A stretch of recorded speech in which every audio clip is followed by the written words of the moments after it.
విశ్వవసు నామ సంవత్సర రాశి ఫలితాలను కనుక మనం గమనిస్తే మొట్టమొదటిగా కూడా మేషరాశి, అశ్విని 1, 2, 3, 4 పాదాలు, భరణి 1, 2, 3, 4 పాదాలు, కృత్తిక 1 పాదము మేషరాశిగా కూడా పరిగణించబడుతుంది.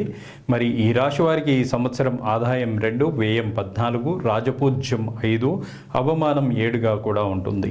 ఈ రాశి వారికి గురుడు మే 15 నుంచి 3వ స్థానమైనటువంటి మిథున రాశి యందు మరియు శని సంవత్సరం అంతా కూడా వ్యయస్థానమందు లోహమూర్తులుగాను ధనవాష్ కలుగ చేయటం వల్ల కూడా రాహుకేతువులు వరుసగా కూడా మే 18 నుండి సంవత్సరం అంతా తామ్రమూర్తులుగాను సామాన్య ఫలితంలో ఇచ్చేవారుగా కూడా సంచరిస్తూ ఉంటారు.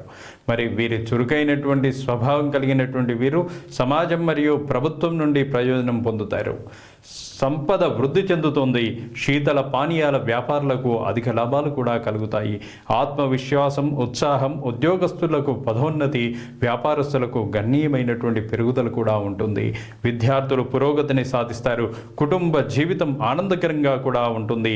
ఈ రాశి వారికి శని సంవత్సరారంభంలో పూర్వాభద్రాలు సంచరించడం వల్ల వీరికి ఆశాజనకమైనటువంటి అవకాశాలు, ఆర్థిక లాభాలు, ఆధ్యాత్మిక కార్యక్రమాలకి అవకాశాలు ఉన్నాయి.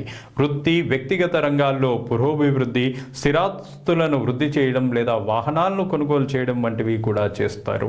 ప్రతి విషయాన్ని కష్టపడి శ్రమించి నిజాయితీతో కూడా సాధిస్తూ ఉంటారు. శని వ్యయస్థానం నందు సంచారం వల్ల ఇప్పటి వరకు తీసుకున్న నిర్ణయాలు ప్రభావితమవుతాయి. చీకటి మార్గాల ద్వారా ధనం సంపాదించాలనుకునేటువంటి వారికి ప్రతికూల పరిస్థితులు కూడా ఎదురవుతాయి. శ్రద్ధ వృద్ధి మరియు ఆందోళనలు కూడా తప్పవు. ఇక వీరికి సంవత్సరారంభం నుండి ఎలినాటి శని కూడా ప్రారంభమవుతుంది. క్రమశిక్షణ లోపం వల్ల ధన విషయాల్లో ప్రతికూల పరిస్థితులు ఉంటాయి. ఖర్చులపై నియంత్రణ అనేటువంటిది అవసరం. ఆరోగ్య సమస్యలు, నేత్ర సంబంధ రుగ్మతలు, విదేశీయాన అవకాశం కూడా ఈ రాశి వారికి ఉంది. అదేవిధంగా విదేశీ మార్గాల ద్వారా డబ్బు పొందేటువంటి అవకాశాలు ఉన్నాయి. 7, 11 నెలల మధ్య అనారోగ్య సూచనలు కూడా ఉన్నాయి. ఆ సమయంలో ఆంజనేయ ఆరాధన చేయటం వల్ల కూడా సమస్యల నుంచి కొంత ఉపశమనాన్ని పొందవచ్చు. ఇక ఈ రాశి వారికి మిథున రాశిలో గురు సంచారం వల్ల సోమరితనం పెరిగి ప్రతి పనిని కూడా వాయిదా వేయుట, పనిచేసే చోట అధికారుల ఆగ్రహానికి గురి అయ్యేటువంటి అవకాశం ఉంది. అయితే ధార్మిక విషయాల్లో చురుకుగా పాల్గొనుట, స్నేహితులు, తోబుట్టువుల సహకారం కూడా ఈ రాశి వారికి అందేటువంటి అవకాశం ఉంది. దాంతో మీకు సంతోషాన్ని కలిగించేటువంటి విషయాలు చాలా కూడా ఉంటాయి.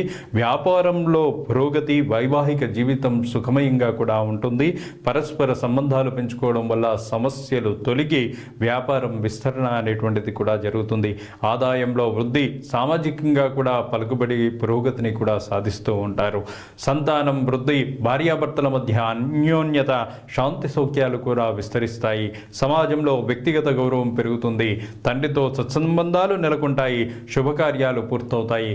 12వ నెలలో గురువు తిరోగమనంలో మిథున రాశిలోకి ప్రవేశించినప్పుడు తోబుట్టువులతో పనిచేసే చోట సహోద్యోగుల పట్ల దురుసు ప్రవర్తన వల్ల సంబంధాల్లో విభేదాలు వచ్చేటువంటి అవకాశం ఉంది. కాబట్టి జాగ్రత్తగా ఉండాల్సిందిగా కూడా సూచించడమైంది.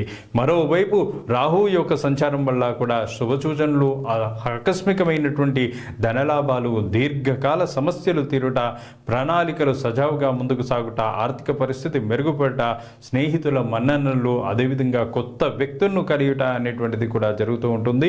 కుటుంబ జీవితం కంటే కూడా మీ సామాజిక జీవితానికి ఎక్కువ శ్రద్ధ ఇవ్వడం వంటివి కూడా చేస్తూ ఉంటారు. అన్ని రకాల వ్యాపారస్తులకు కూడా సానుకూలమైనటువంటి ఫలితాలు పొందేటువంటి సమయంగా కూడా చెప్పుకోవచ్చు. వ్యవసాయ మరియు వ్యాపార రంగాల వారికి కూడా విజయాలు సిద్ధించేటువంటి అవకాశాలు ఉన్నాయి. ఉద్యోగస్తులు పదోన్నతి లేదా వేతన పెంపును కూడా అందుకుంటారు. 5వ స్థానంలో కేతువు యొక్క సంచారం వల్ల కూడా సంతానం ఆరోగ్య విషయంలో ఇబ్బందులు, చదువులో వెనుకబడ్డ, చెడు సావాసాలకు లోనయ్యేటువంటి పరిస్థితి కనపడుతుంది. ఈ రాశి వారి యొక్క అదృష్ట సంఖ్య 9.